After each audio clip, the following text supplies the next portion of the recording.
So 2026 is the year of many anniversaries in the game community.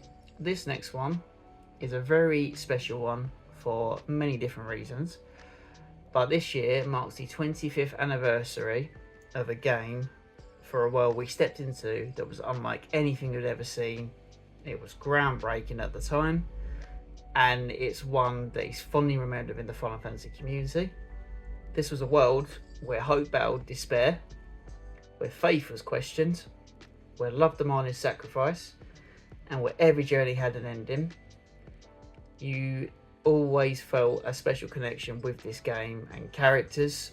It was one of the breakthrough games for the PS2 era, and it's one of the games within the Final Fantasy community and the series as a whole that has resonated with a multi-generation of fans, from my era to players discovering it for the first time. This wasn't just another RPG, this was more than a game. It was an experience. It was something that has never really been repeated in gaming. Groundbreaking for many reasons, but for many of us, this was Final Fantasy X.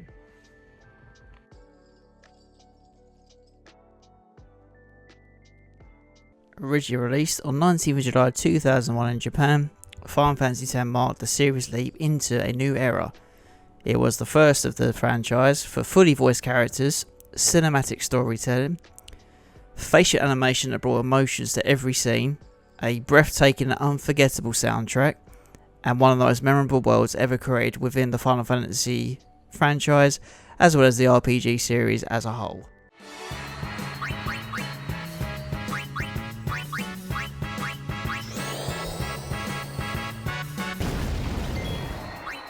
Enough.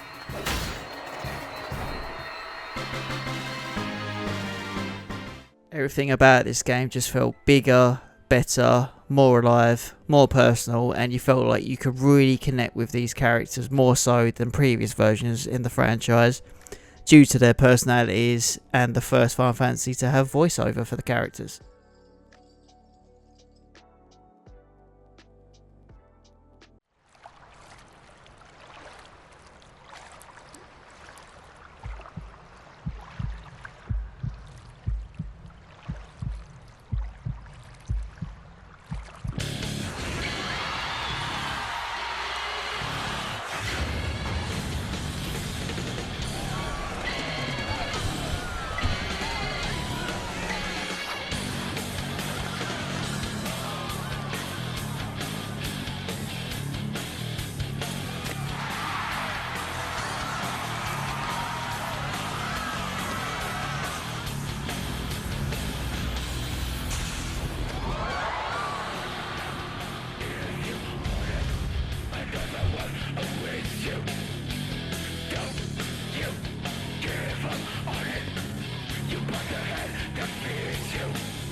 At its heart, Final Fantasy X wasn't about defeating sin, it was about accepting loss, breaking cycles, choosing hope over tradition, and just really connecting fans on a deeper human level.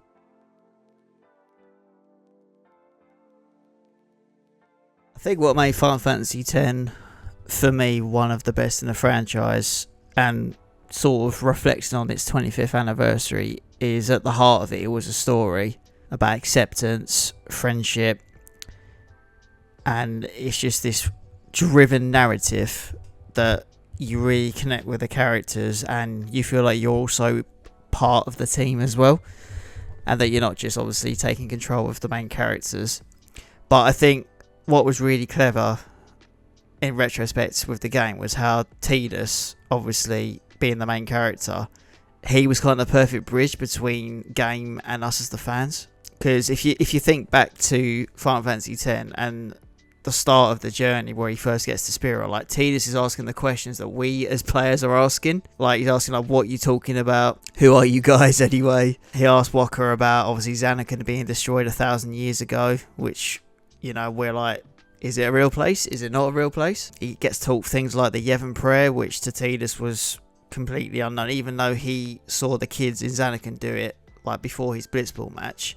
he had to sort of relearn a whole new world, and even down to when he watches Yuna do ascending for the first time. So all the things that he's asking, obviously he's oblivious, doesn't know, but also we as the players at the time were also asking the same questions. So it was a clever use of a character to be the bridge between the player and what's happening in game. Because with Final Fantasy X, the characters are definitely one of the highlights of this game, and you can compare it to some of the great Final Fantasy teams from the different games within the franchise. So obviously you got Tidus, who is the main character that we meet pretty much at the start of the game. We know him as, you know, the Star Blitzel player, the Zanarkand, and then through a series of events that unfold during Zanarkand, he gets thrown into a whole new world, gets transported to Spira, which is a complete world away from what he's used to. He starts off as like this carefree and impulsive guy, but as the story unfolds, he starts to learn more about the world of Spira. He grows into more of like a compassionate leader and someone that will do what needs to be done to help his friends and to make sure Yuna succeeds. I think with him as the main character, it's a journey of self-discovery, acceptance of what could happen to him, obviously what happens with sin, and learning what it truly means to be a sacrifice for others. So it's a very interesting journey from a protagonist point of view.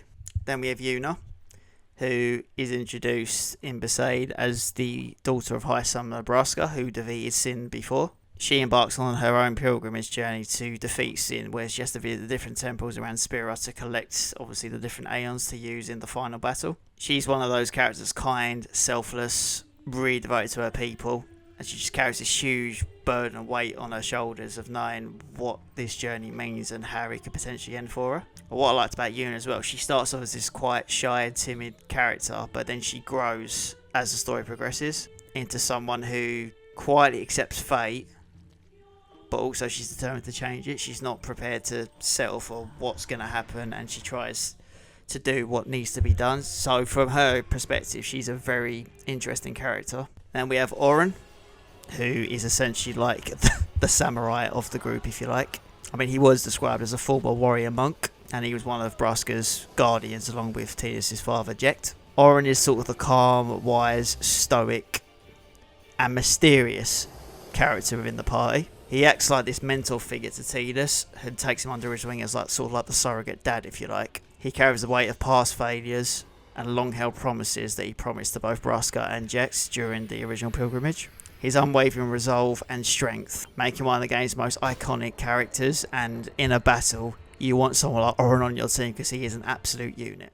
And we have Wakka, who we meet quite early on. He is obviously the captain of the Besaid Aurochs Blitzball team, and Wakka comes across as a wise, friendly, and pretty optimistic character during the game, and he's fiercely loyal to his fellow man and to his friends. He was raised in the teachings of Yevon, so it's interesting to have a polar opposite to someone like Tidus, who was brought up in a different way, whereas Wakka was brought up in, you know, the teachings of Yevon and more of like a sort of religious standpoint. What's interesting with Wakka's character, he's someone that's kind of blinded by faith, and then as the story progresses and things start to unravel in Spira, he learns to sort of challenge it and think, actually, what I've been taught is potentially a lie. It's one of those personal growths that's quite relatable, and from all of the characters, I think his journey is one of probably the ones that most undershadowed, if you like, because you see him as sort of like the goofball character, but if you actually like focus on Wakka, like his character growth is one of the strongest ones in the team, because he goes from being blinded by faith and religion to actually starting to question everything. So it's a quite interesting take. Then we have Lulu, everyone's favourite black mage. She's one of the more experienced guardians for Yuna as well. She is definitely one of the more intelligent, composed and level-headed characters within the party, and she definitely comes across as the voice of reason within the group, shall we say, compared to maybe Tidus' like impulsiveness or Wakka not fully understanding the situation. She does come across as like stern and reserved in the beginning of the game, but you can tell that she does deeply care for her friends. She's very protective of Yuna, and she does carry this emotional burden from the pilgrimage and obviously previous pilgrimages, as well as what happened within Besaid between her, Wakka, and Wakka's brother Chapu. I think what's interesting with Lulu, as the journey progresses, her character grows and she becomes less guarded and more open to emotion as well. And then we have Kimahri Ronso, who is literally the quiet guardian, if you like. He's an honourable Ronso warrior, very, very protective of Yuna, and takes his role as the guardian very seriously. After being cast out of his homeland, Kimahri finds purpose as a guardian and being protective of Yuna, and he finds his role in the world. Though he speaks very, very little, his actions tend to speak more than words. And he has unwavering loyalty, courage, one of the strongest characters in the team, and has a very deep sense of honour. And then finally we have Riku. Riku is the first character we meet after Tidus escapes Zanarkand and ends up in Spira. She's a very energetic and optimistic Albed. She joins the party, determined to protect Yuna, after she learns of what the tragic fate of summoners is when they get to the final summoning. She has a cheerful personality, adds a bit of comic relief, and she has some great banter between her and Waka, which makes for some interesting dynamic. She's a character that has a strong desire to challenge the traditions that have caused a lot of suffering and hate amongst the Albed. She is a character who represents hope, innovation, and she definitely has the character to question the status quo.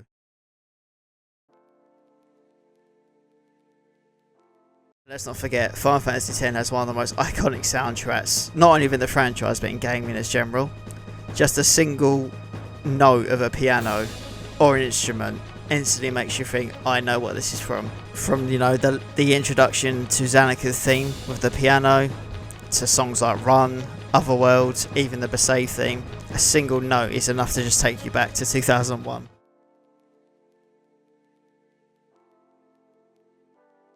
I think, looking back at this 25th anniversary with Final Fantasy X, I think what is kind of really awesome as a fan is that the game just continues to grow in popularity as well. You know, 25 years later, there are like players from younger generation that are actually discovering this game and as well for the first time. And then you got people like myself that will replay this at least once a year. It's just one of those games that just you can always go back to, and it's kind of like a comfort thing. And even though I've played the game multiple times, the story still hits hard and it still hits those emotional gut punches. Because this is a journey from start to finish, you know, of trying to do the unthinkable, trying to defeat sin, and it's the journey along the way. And pretty much from the first time you join the party and you get into that first battle, you realise this is something really special. I mean, the game itself, I remember first playing it, because I remember I had Final Fantasy VI on PlayStation 1. This is how long ago this was. And it came with a demo disc for Final Fantasy X on PS2. Because this was the first Final Fantasy game on the PlayStation 2. It was the first one with like the 3D graphics, voiceover work, cinematics, with full-on music and production. So I just remember, like, I felt bad in a way for Final Fantasy VI, because I think the only reason I got it at the time was because I knew the demo was included for Final Fantasy X. And I can't tell you how much I played that demo to death. Like, it was only like the Besaid chapter, so basically the first time you encounter Kamari, and then you run along the path before you set the boat to go to Luca. But I just remember absolutely blown away, because it was like, you know, the first time characters were talking, it was like an upgraded battle system. The cinematics were like, at the time, like a movie level quality, and it just felt like a massive improvement from like Final Fantasies on PlayStation 1, like 7, 8 and 9. It just felt like a massive leap, and it was a game that just exceeded all expectations, and it's a game that's really fondly remembered within the fandom as well. I think it's one of those few games that I've played where I can say, you know, you get some games that entertain us, some will inspire us, and there's a rare few games that kind of become part of your DNA and character of who you are as a person. And I definitely think Final Fantasy X fits into that, because it's just, there's something about this game, of all the games in the series, it just hits differently, and it's got a very emotional connection as a player, and it's in my top 5 of all time. Like, it's one of those games I will replay it to death. Like, I could probably quote the story left to right, because I've played it so many times, and I've actually started playing it again this year, because obviously being the 25th anniversary too. I think, like, when you think about this anniversary as well, it's just like, it's one of those games that it just calls you back. There's something about, like, just going back inside that world with those characters that you don't really get with other games. Because, you know, 25 years for any game is mad. It really is. But I think there's just certain games that they come along once in a sort of generation. And, you know, Final Fantasy X, for many reasons, it was huge, because it was, like I said, it was the first one on PlayStation 2, the first one with actual voice characters. It was a massive jump in terms of technology, graphics, gameplay from what we had on the PlayStation 1 era, and obviously, like, even predating PlayStation 1 as well. But it's a game that's got many memories, like, as a kid, and yeah, to think it's 25 years old, but it still holds up today. Like, I could put that game on now, and it is better than some of the quality games we're getting. I just feel like back then, with Final Fantasy X as well, it just hit different, and it's one of those games that I kind of wish I had no memory of it. I could go back and replay it for the first time, because even though I played it many times, when I've gone back to revisit it, it still lands every single time, and the voice cast was ridiculous in it. There's so many amazing moments in that game, from battles to, you know, playing Blitzball for the first time, which is a cool mini game. You got your Chocobo riding too in there, but it's just each character has a different role to play, and obviously as the story progresses, Tidus realises his fate. He understands that obviously Sin is Jack's his dad, and he has to essentially take his own father down, which is crazy, and then Auron has to guide him essentially to make sure he's staying on the path, he's protecting Yuna. But it's just one of those games, man. It's just, there's so much to unpack, and I had no idea how I was going to really approach this video, because it's a different kind of video for the channel. But, you know, 25 years of any game is mental, and it's just, yeah, it's one of those games that stand the test of time, I think. And, you know, everyone's got their favourites in the Final Fantasy franchise, but this one, it's got a special place for me and many players, and like I said, it's one I always play every single year. It's definitely a game that really hits, like that ending of the game, it just makes you weep. It's like the first time I played it, I was like, like Tidus starts to disappear, he becomes a memory. Like Yuna tries to grab him, she goes completely through him because he's starting to fade from existence, and it's just one of the most sad endings. And the whole party like, we're going to see you again, and obviously he just disappears into the ether. So it's an emotional journey, but obviously, you know, with all those characters you follow, you just feel like it's something bigger than just a game, and it's one that will always stand by you. A game that changed my outlook on gaming, and it really did impact me as a young kid, and it's one that I will always hold dearly. So whether this was your first Final Fantasy, your favourite RPG, or simply a journey you'll never forget, thank you for keeping the memory spirit alive for gamers from different generations, and never forgetting what the game stood for. Here's to another 25 years, and I will be replaying this game to celebrate anniversary this year.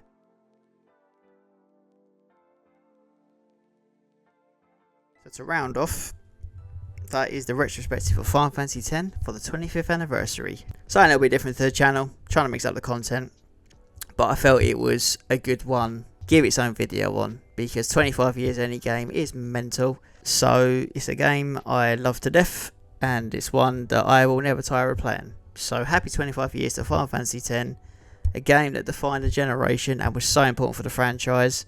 Guess everything left to say is to thank you to Square Enix for delivering a hell of a masterpiece of a game. It's one that has stood the test of time. 25 years is crazy, but it's one that we'll never forget.